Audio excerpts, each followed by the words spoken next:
सोहन के पास सिर्फ आधा बीघे जमीन थी, जिस पर सोहन और उसकी बीवी कुसुम सब्जी उगाकर बाजार में बेचते थे और अपने घर का गुजारा करते थे। सब्जी ले लो, सब्जी ले लो, ताजा ताजा सब्जियां ले लो। अरे कुसुम, टमाटर क्या भाव दिए भाई? 40 रुपए किलो काका। लेकिन दूसरे तो 30 रुपए की ही दे रहे हैं। काका, अगर मेरी सब्जियों से अच्छी सब्जी आपको पूरे हाट में कहीं मिल गई तो मेरी तरफ से मुफ्त सब्जियां ले जाना। हाँ अच्छा, लाओ लाओ, टमाटर दे दो और आधा किलो मिर्ची भी तोल दो।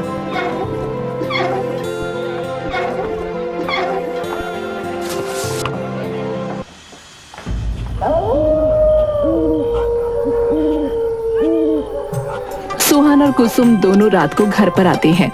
कुसुम खुश होते हुए पैसे गिन रही थी। अरे क्या हुआ, आज तो बहुत खुश लग रहे हो। अरे खुश क्यों ना हूँ माँ जी, आज तो सब्जियाँ अच्छी बिक गईं। वो तो भला हो रतन सेठ का, जिन्होंने अपने कुएं में से पानी लेने के लिए हाँ कर दी, नहीं तो हमारा कुआं तो सूखा ही पड़ा है। हाँ कुसुम, अब क्या करें, जैसी जिसकी किस्मत।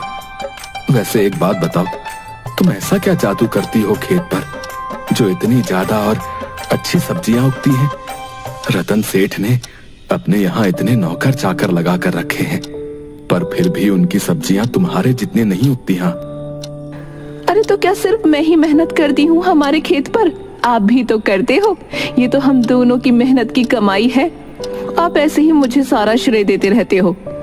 अरे लेकिन मैं तो इधर उधर मजदूरी भी करने चला जाता हूँ, लेकिन सब्जियों का पूरा ध्यान तो तुम ही रखती हो ना। कब खरपतवार हटानी है, कब खाद डालनी है, ये सब तो तुम ही ध्यान रखती हो। हाँ बेटा, बात तो तूने पते की कही। बहू जैसी सब्जी तो पूरे गांव में कोई नहीं उगा पाता। बताओ बहू, ऐसा क्या जादू करती हो जो इतनी अच्छी सब्जियां होती हैं? वो मैं क्या जानूं। अब बातें बंद करो और चलो मैं खाना लगा देती हूँ और माँ को भी खिला देती हूँ। सोहन की माँ पिछले 5 साल से लकवे की वजह से बिस्तर में पड़ी रहती थी। सब कुछ बहुत अच्छे से चल रहा था।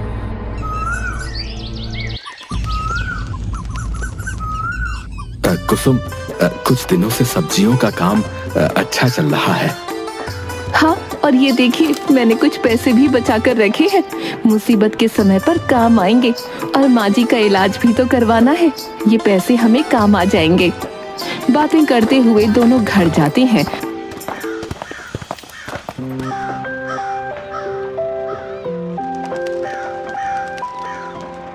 तो हैरान हो जाते हैं क्योंकि कौशल्या खून की उल्टियां कर रही थी। माँ, माँ, माँ, माँ जी, ये अचानक खून की उल्टियां कैसे होने लगी? हमें इन्हें जल्दी से दवाखाने ले जाना होगा।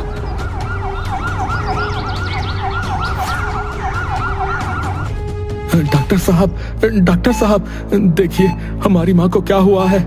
सिस्टर, इन्हें इमरजेंसी वार्ड में लेकर चलिए।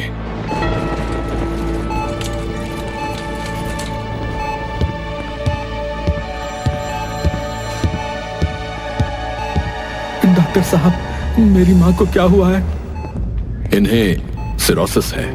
अगर तुरंत ऑपरेशन नहीं हुआ तो कुछ भी हो सकता है। डॉक्टर साहब, आप कुछ भी कीजिए, लेकिन मेरी माँ को बचा लीजिए।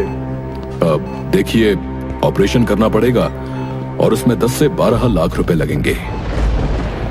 ये सुनकर कुसुम और सोहन दोनों हक्के बक्के रह जाते हैं। क्या 12 लाख रुपए? ठीक है डॉक्टर साहब, आप ऑपरेशन की तैयारी कीजिए। हम कैसे भी करके पैसे जमा कर लेंगे। कुसुम, हम इतने पैसे कैसे जमा करेंगे? कैसे जमा करेंगे? आप फिक्र मत कीजिए, हम दोनों मिलकर कैसे भी पैसे जमा कर लेंगे। और वहां से निकल जाते हैं। वैसे सेठ जी के यहाँ जाकर थोड़ी मदद क्यों नहीं मांग लेते? हमें जल्द से जल्द माँ जी के ऑपरेशन के लिए पैसे जमा करने होंगे। हाँ, तुम ठीक कहती हो।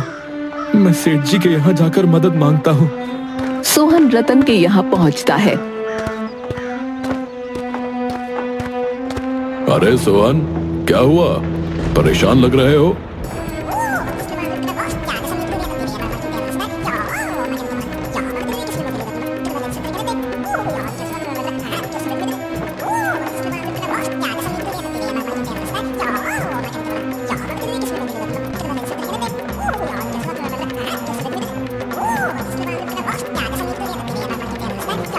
अरे ये तो बहुत बुरा हुआ, लेकिन कितने पैसों की जरूरत है तुम्हें?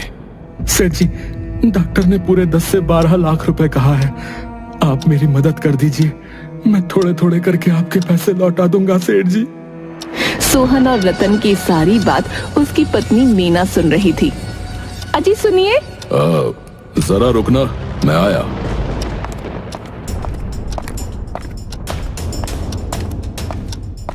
अरे क्या पागल हो गए हो जो इस भिखारी को 10 लाख रुपए दोगे? कुएं में से पानी तो लेने ही देते हो, वही बहुत है। इनके खुद के खाने के तो पैसे हैं नहीं, और ये हमें कहाँ से लौटा देंगे?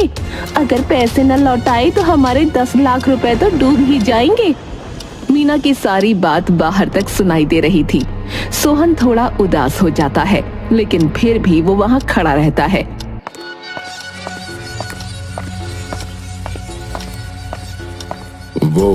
वो सोहन क्या है ना कि इतने पैसे आजकल घर में कौन रखता है भाई। और तुम्हें तो पता ही है, इस बार फसल भी थोड़ी कम ही हुई है, तो मैं तुम्हारी मदद नहीं कर सकता भाई।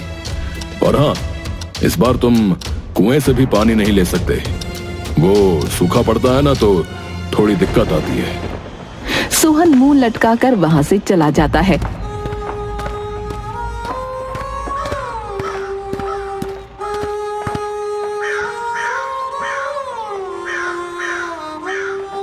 क्या हुआ? क्या कहा सेठ जी ने?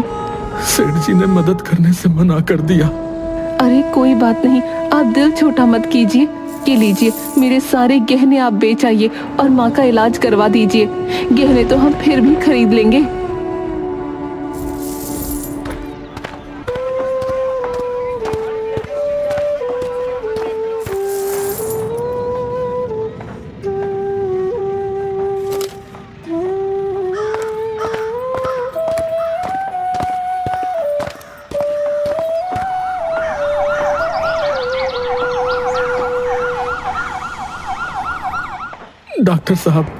डॉक्टर साहब ये लीजिए, अभी तो इतने ही पैसे हैं, आप ऑपरेशन चालू कीजिए, बाकी के पैसे हम 1-2 दिन में जमा कर देंगे। डॉक्टर साहब, ऑपरेशन तो हम शुरू कर देंगे, लेकिन आपकी माँ आपको बुला रही थी, पहले आप उनसे मिल लीजिए।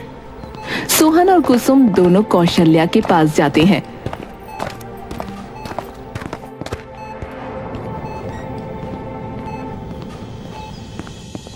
माँ, अब तुम कैसी हो माँ? हमने पैसे जमा कर दिए हैं, अब डॉक्टर साहब तुम्हारा ऑपरेशन कर देंगे और तुम फिर से ठीक हो जाओगी माँ। अरे बेटा, तुम मेरे लिए ऐसे ही दौड़ रहे हो। अब मेरा आखिरी वक्त आ गया है। मैं तुम्हें एक राज की बात बताना चाहती हूँ। हमारे कुएं को खोदो, उससे तुम्हारी सारी परेशानियां दूर हो जाएंगी। उस कुएं में एक और अपना दम तोड़ देती है। माँ, माँ! कुसुम और सोहन दोनों रोने लगते हैं।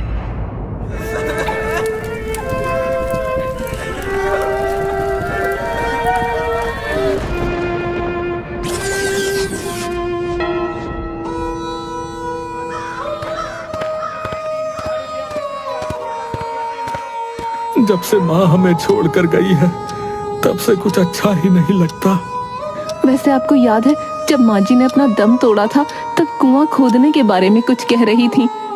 लेकिन ऐसा क्या होगा कुएं में? कहीं ऐसा तो नहीं कि कुआं खोदने से पानी मिल जाएगा? हाँ, हो सकता है कि कुआं खोदने पर हमें पानी मिल जाए, और इसीलिए माँ ने कहा था कि हमारी सारी परेशानियां दूर हो जाएंगी। हम उसे और ज्यादा भी खोदेंगे, कभी ना कभी तो उसमें से पानी आएगा ही। ठीक है, एक बार कोशिश कर लेते हैं।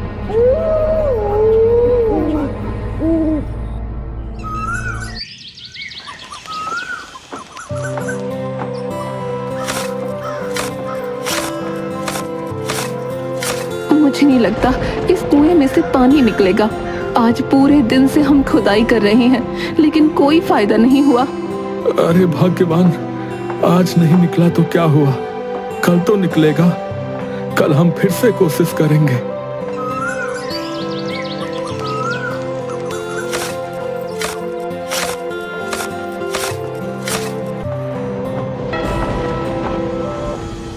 अजी 3 दिन हो गए हैं, लेकिन कुएं में से एक बूंद पानी ना निकला और मेरी सारी सब्जियां भी खराब हो गई हैं।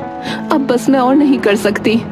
अरे पगली, तुमने सुना नहीं, कोशिश करने वालों की जो है कभी हार नहीं होती। थोड़ा और खोद लेते हैं, क्या पता पानी निकल ही आए। कुसुम सोहन के कहने पर और भी खोदने लगती है। इस बार जैसे ही सोहन कुदाल से खोद लगाता है, वैसे ही उसकी कुदाल से कुछ बजने की आवाज आती है। अरे ये कैसी आवाज थी? दोनों मिलकर उस जगह को साफ करते हैं तो उन्हें एक पत्थर पड़ा मिलता है। ये तो एक पत्थर है।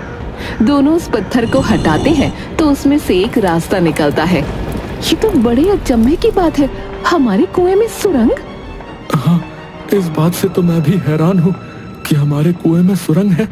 चलो अंदर चलकर देखते हैं। कुसुम, बड़ी अजीब बात है ना, ये सुरंग इतना अंदर है लेकिन फिर भी इसमें इतना उजाला है। दोनों रोशनी का पीछा करते हुए आगे बढ़ते हैं। तभी दोनों को एक आवाज सुनाई देती है। कौन है? सोहन और कुसुम दोनों एक दूसरे की तरफ देखते हैं। तभी दोनों देखते हैं कि सामने एक बूढ़ा बौना खड़ा है। कौन हो तुम दोनों और यहाँ तक कैसे पहुँचे?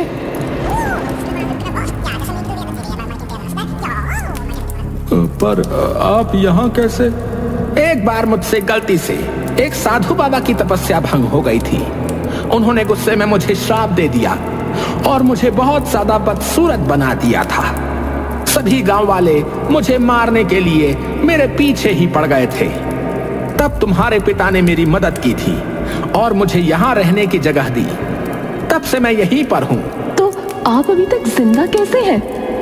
यहाँ पर कैद रहकर मैंने बहुत ध्यान किया है और अपने आप पर नियंत्रण कर लिया है। माँ ने आखिरी वक्त में कुएं को खोदने के लिए कहा था और कहा था कि इससे तुम्हारी सारी समस्या दूर हो जाएगी। वैसे मैं तुम्हारी मदद कर सकता हूँ। फिर मन में कुछ मंत्र पढ़ता है और हाथ आगे करता है तो एक जादू का लोटा उनके पास आ जाता है। ये लो, इस लोटे में जादुई जल है। तुम इस जल को हाथ में लेकर कुछ भी मांगना और फिर उसमें इस जल को छिड़क देना, तो ये जल तुम्हारी इच्छा पूरी कर देगा। हाँ, लेकिन याद रखना, लालच में कोई चीज मत मांगना, क्योंकि अगर लालच में आकर तुम कुछ भी चीज मांगोगे तो उसका हमेशा उल्टा ही परिणाम होगा।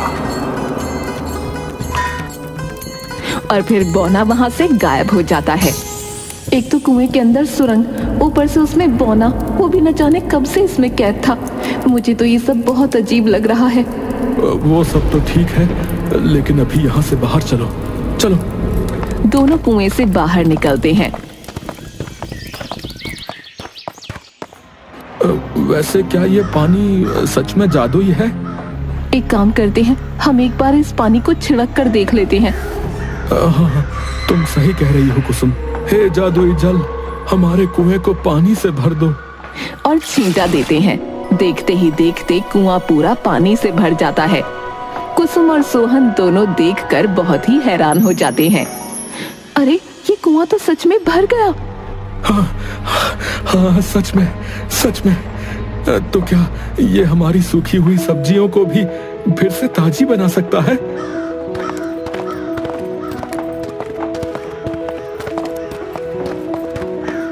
इस पानी को फिर से छींट कर देखते हैं। इस बार कुसुम हाथ में लोटा ले लेती है। ऐ जादुई जल, मेरी सूखी सब्जियां और सारे पौधों को फिर से ताजा बना दो। देखते ही देखते सब्जियां और सभी पौधे फिर से हरे भरे हो जाते हैं। ये पानी तो सच में जादुई है। और फिर दोनों घर आ जाते हैं।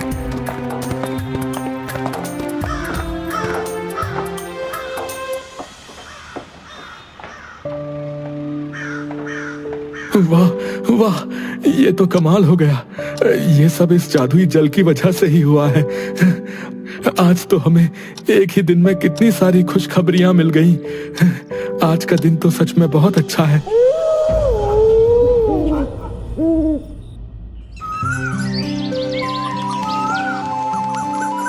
कुसुम फिर से सब्जियां बेचने निकल पड़ती है। रतन के दो आदमी जो कि गांव में सब्जियों का ठेला लगाए हुए बैठे थे, अरे ये कुसुम फिर से आ गई। इसे तो सेठ जी ने जो है पानी देने से मना कर दिया था ना। अरे भाई, सुना है कि दोनों पति पत्नी ने मिलकर जो है कुआं फिर से खोदा और उस कुएं में से पानी निकल आया भैया। पर इसकी सब्जियां तो सारी खराब हो गई थी ना। पता नहीं भाई, भगवान जाने ये कैसे सब्जी उगाती है जो अकेले ही इतनी अच्छी सब्जियां उगा लेती है।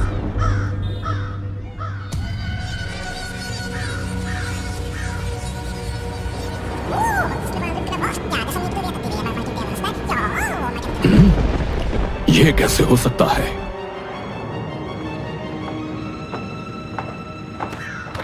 रतन जब खेत पर जाता है तो कुसुम के खेत में ताजी सब्जियों का ढेर देखकर फिर से हैरान हो जाता है। अरे ये सब क्या हो रहा है? बिना पानी के इतनी ताजा सब्जियां और ये कुआं कैसे भर सकता है? इस सोहन और कुसुम पर नजर रखनी पड़ेगी। कुछ दिनों में सोहन और कुसुम दोनों एक नया घर ले लेते हैं और अब उनकी हालत भी सुधरने लगी थी। एक दिन दोनों बातें करते हुए खेत की तरफ आ रहे थे। रतन उन दोनों को देखकर पेड़ के पीछे छुप जाता है। कहाँ हम मामूली से सब्जी बेचने वाले थे और अब देखो जरा, हमारी हालत जो है दिन ब दिन सुधरती जा रही है। ये सब उस कुएं की सुरंग की वजह से हुआ है। हाँ, सो तो है। कुसुम और सोहन अभी भी उनकी बातों में मगन थे और रतन उनकी सारी बातें सुन रहा था। अच्छा, तो ये दोनों उस कुएं के अंदर बनी हुई सुरंग में गए थे। हो सकता है कि सुरंग में बहुत सारा सोना हो। हाँ, मैंने ऐसी बहुत सारी कहानियां सुनी हैं जिसमें सुरंग के अंदर सोना होता है। हाँ, मैं भी जाकर वहां का सारा सोना हड़प लूंगा।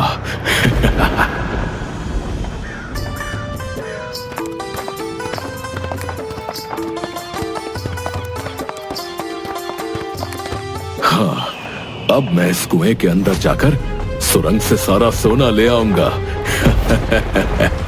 रतन कुएं का सारा पानी खाली कर लेता है और मौका पाकर कुएं के अंदर उस सुरंग में चला जाता है। यहाँ तो कुछ भी नहीं है, लेकिन वो दोनों अमीर कैसे बन सकते हैं? कौन है यहाँ पर? अच्छा, तो इस पौने ने उन दोनों को बहुत सारे पैसे दे दिए होंगे। मैं भी इस पौने से पैसे मांगूंगा। कौन हो तुम? मैं रतन। क्यों आए हो यहाँ पर? और तुम्हें यहाँ आने का रास्ता किसने बताया? उससे तुम्हें क्या? मुझे भी सोना दे दो। मुझे पता है कि कुसुम और सोहन दोनों तुम्हारी ही वजह से अमीर बने हैं। अच्छा, तो ये सिर्फ सोहन और कुसुम को देखकर यहाँ आया है। इसका मतलब ये बहुत ही लालची इंसान है और भविष्य में उन दोनों को नुकसान भी पहुंचा सकता है। मुझे इसे मजा चखाना पड़ेगा। ए बोने, तू मुझे सोना देता है या नहीं? अच्छा, तो तू उस चरण दास का बेटा है। उसने मुझे यहाँ रहने के लिए मजबूर किया था। आज मैं तुझसे उस चरण दास का भी बदला लेकर रहूंगा। बोना कुछ मंत्र पढ़कर दोनों हाथों को आगे बढ़ाता है। उसके साथ साथ रतन भी हवा में उड़ जाता है। अरे अरे अरे, ये क्या कर रहे हो तुम? अरे अरे अरे, मुझे नीचे उतारो। अरे मुझे नीचे उतारो भाई। तुम्हारे पिता ने मुझे यहाँ रहने के लिए मजबूर किया था और तुम भी लालच की वजह से यहाँ पर आए हो और कुसुम और सोहन को नुकसान पहुंचा सकते हो। मैं तुम्हें ऐसे नहीं छोड़ सकता। अरे अरे, मुझे छोड़ दो। मैं कहता हूँ मुझे छोड़ दो, छोड़ दो। फिर बौना दोनों हाथों को एकदम से नीचे करता है, जिससे रतन अचानक गिर जाता है। मैं तुम्हें छोड़ूंगा नहीं। हाँ, मैं तुम्हें छोड़ूंगा नहीं। और बौने की तरफ दौड़ने लगता है। मैं तुम्हें छोड़ूंगा नहीं। फिर बौना भी उसे बहुत दौड़ाता है और रतन के पैर पकड़कर उसे गिरा देता है। अब आया ना मजा बच्चू? सोना चाहिए था तुझे, हैं? छोड़ दो मुझे, छोड़ दो, छोड़ दो मुझे। बौना कुछ मंत्र पढ़ता है तो उसके सामने एक पतीले में पानी आ जाता है। फिर बौना रतन की गर्दन पकड़कर उस पतीले में डाल देता है और बाहर निकालता है। ऐसा वो बहुत बार करता है। इस वजह से रतन बहुत परेशान हो जाता है। मुझे माफ कर दो, मुझे छोड़ दो। मैं तुम्हारे आगे हाथ जोड़ता हूँ। अब मैं दूसरों के पैसों पर तो क्या, मैं अपने पैसों पर भी नजर नहीं डालूंगा। मुझे छोड़ दो। अब समझ आया ना? और वैसे भी मुझसे माफी मांगने से कुछ नहीं होगा। तुम जाकर सोहन और कुसुम से माफी मांगो। हाँ, ठीक है, लेकिन अभी मुझे जाने दो।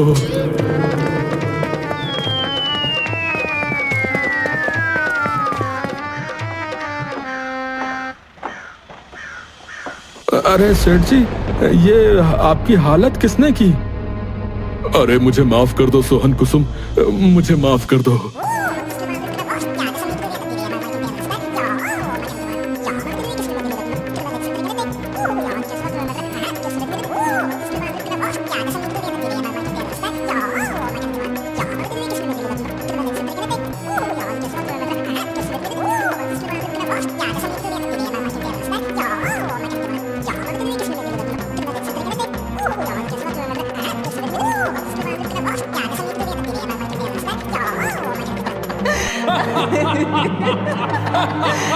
Ha ha ha ha!